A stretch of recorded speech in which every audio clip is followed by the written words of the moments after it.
Yo, what's going on, everybody? Welcome back to Trends Tech. And today we're going to be talking about my 1 week later review of the Galaxy Z Fold 5.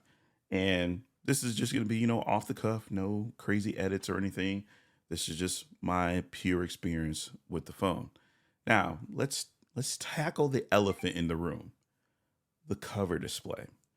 The cover display for me has been a good experience. The only thing about the cover display that I don't necessarily like is when I'm typing on the keyboard. Typing on the keyboard, I fat finger a lot of letters and it will cause me to have to go back and retype in what I said if I'm using, one hand. Beyond that, everything else about the cover display is fine. I've used this thing to play games and I thought it was going to be horrible. I thought playing games or doing anything in the landscape mode with this aspect ratio was going to be bad. It wasn't as bad as I thought. I actually just took a couple of moments to get adjusted to it and I was fine.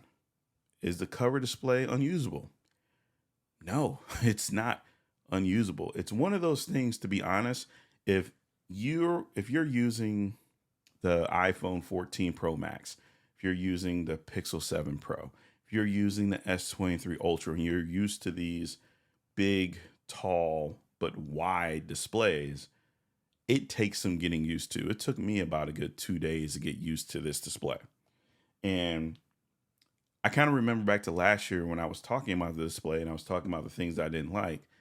Honestly, it was because I only used it for not even 2 days, I think. I think I returned the phone by the third day and I really didn't give it a fair shot.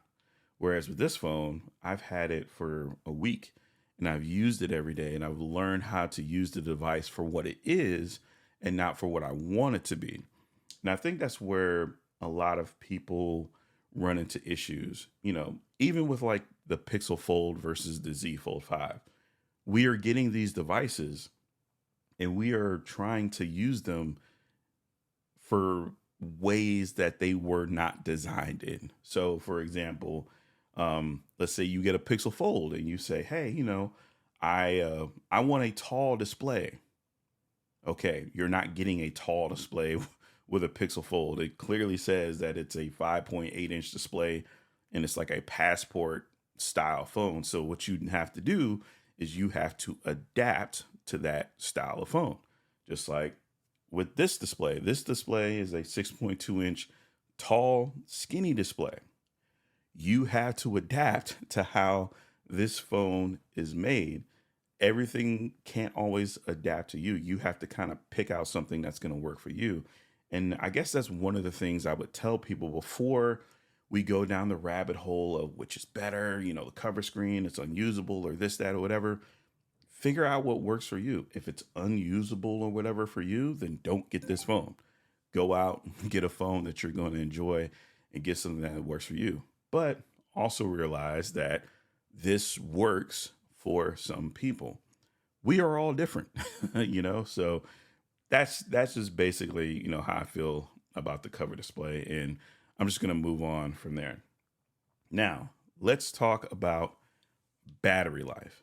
Now, the last time I was on here, I made a video basically talking about how you can save battery life. You can, turn off 120 hertz and go with 60. You can turn off 5G. You can keep your screen brightness at 50%. After doing that and having it that way for about a week, I can pretty much go through almost 2 days with this phone of normal usage. When I say normal usage, I mean, playing a couple of games, doing some calls, some web surfing, and going on, social media. What I'm not saying is using this phone for 8 hours straight. Okay. That is not normal usage. That is extreme usage. But with normal usage, I can make it about 2 days with basically the battery tips that I implemented myself. Now, yesterday, what I did, because technically yesterday was the 1 week mark, I did switch everything back to its normal settings.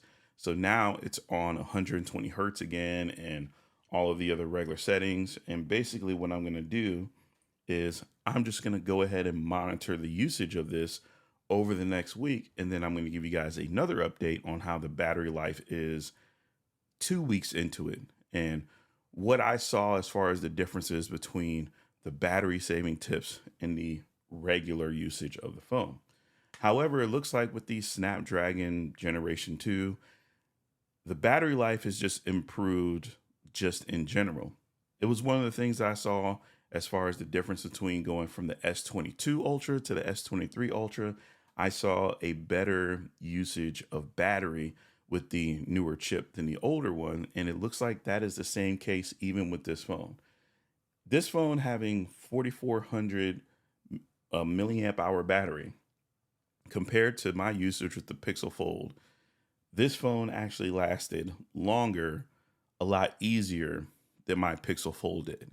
I remember, going on Twitter and looking around at other people's comparisons and trying to compare them to my own. And I think Adam from Tech Odyssey posted a screenshot where his phone lost 20% of battery just in idle. Now, I don't know what his full settings are, but I still remember the Pixel Fold not exactly being the greatest with battery. But for Samsung to come out and have decent battery on this for what it is, I'm all with it. So yeah, if you guys are looking for, the Fold 5 and looking for reasons to get it, definitely the Snapdragon 8 Gen 2 and the battery performance is worth it. Now let's go ahead and move on to the cameras. And there's not really much I'm going to say about the cameras to the fact that they're cameras, okay? You're going to take this phone out of your pocket. You're going to take pictures. You're going to record video. It's going to be fine. I'm not really in that department of saying which camera is better or which camera is more awesome. I just like the fact that on a phone like this, you basically get almost all of the same capabilities that you were to get in the S23 Ultra. The only thing that you're really missing out on is some of like the sensor sizes and basically being able to zoom out to 100x or whatnot, even though like everybody was like, well, 100x is a gimmick. But even here, doing like zooming out to about 20x was about the line of like, okay, it's all right. Like that's the farthest that you want to go out. But everything else was cool. I went down to the Cavs Arena the other day. I took pictures, I took videos, and it was just easy to use. Didn't have any issues with it or whatnot. I think I had maybe one or two instances where there was some like shutter lag involved or whatnot, but I can probably tweak some settings and get around that. But overall, using the phone, using the cameras, been fine. Video is fine. You can record 8K 30, 8K 24, 4K 60. You have all the options. You have all of the pro modes that you want to mess around with and do anything with. You can do things in flex mode. You can do the whole, hey, let's flip this thing out and use the camera towards me and do all this. I'm still not a fan of going around and like trying to hold the phone and do that. Like that part kind of scares me because I feel like I'm going to drop the screen and break it. But even then, you still have that option. So to me, the cameras are fine. The other part that we can move into is the price. Now, this is a part that's always been somewhat contentious or whatever on the internet. But here's how I feel about the price. For $1,800, if I had to choose between this and the Pixel Fold, I would buy this. That's just my own personal preference. Take that with a grain of salt or however you want to take it. If you're going to go buy a Pixel Fold, buy a Pixel Fold. If you're going to go buy a Xiaomi or Apple or whatever, go buy it. I have no issues with that or whatsoever. This is just in my opinion. I feel like the Z Fold 5 is a more complete product than the Pixel Fold is. And I know a lot of people are going to say, well, Samsung had the advantage. They've been doing this for 5 years. Pixel's only had 1 year to do it. That's true. However, when you are a paying customer, your money doesn't have sympathy. Most people are going to take their money and they're going to go for the thing that is the most fleshed out or is the thing that's most ready to go. Like people just don't go out and shop and just say, oh, well, you know what? It's your first time doing it. yeah, here, take my money versus someone who's been doing it for a long period of time. Most people are going to give their money to someone that's more experienced, has more time, and stuff like that. And that's just being honest. I'm not trying to, fanboy or anything for Samsung. I would say the same thing if the roles were reversed. If Google had been doing the Pixel Fold for 5 years and had 5 years of updates and refinements and tweaks and all this, that, or whatever, and then Samsung just magically showed up and said, hey, we're going to sell you a brand new phone that really isn't, hasn't been around. It's a brand new thing. And we expect the same amount of money that our competitor is charging, even though they've been doing it longer. I would have been like, no, I'm spending my money with Google. So that's kind of how I feel about it. The other thing with the price is it depends on how much you get it for. Some people are going to have to spend $1,800 out of pocket. Other people, especially like if you're located in the US, you're going to have awesome trade-in deals. You can get up to $1,000 off on an S22 Ultra. There are ways to reduce the cost. You can get a military discount like I got. You can get a first responders discount. So the price thing is really subjective. It all comes up to how much you're getting it for. Do I want to pay $1,800 out of pocket? No.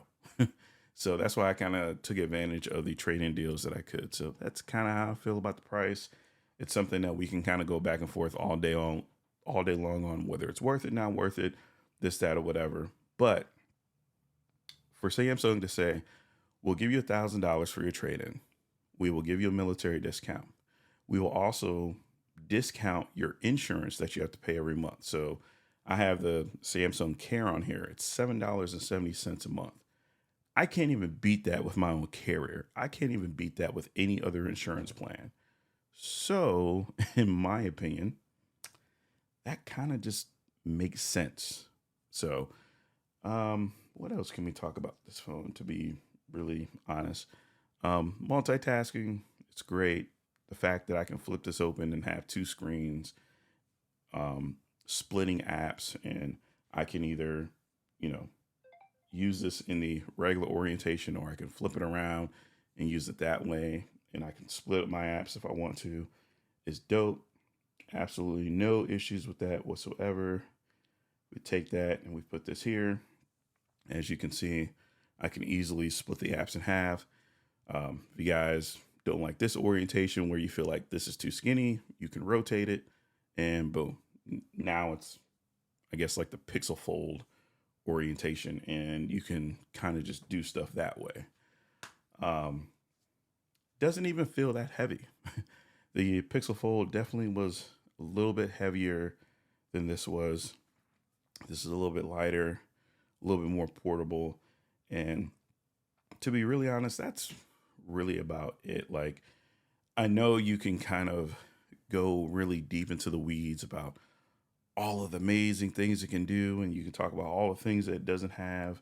But as far as the product itself, I like it. I'm glad I picked it up. I'm glad I used it at least for a week and had a good experience with it. Like, this actually makes me want to try other foldables. So yeah, if you want a Z Fold 5, go pick one up, go try one out, go look at one in the store and just enjoy the product. Like, just, if you're going to watch a whole bunch of other videos, like, take it with a grain of salt, but at the same time, get what you like, get what's going to work for you. So that's pretty much it for the video. If you guys have any questions, let me know down in the comment section below. Otherwise, y'all take it easy. See you in the next one. Peace.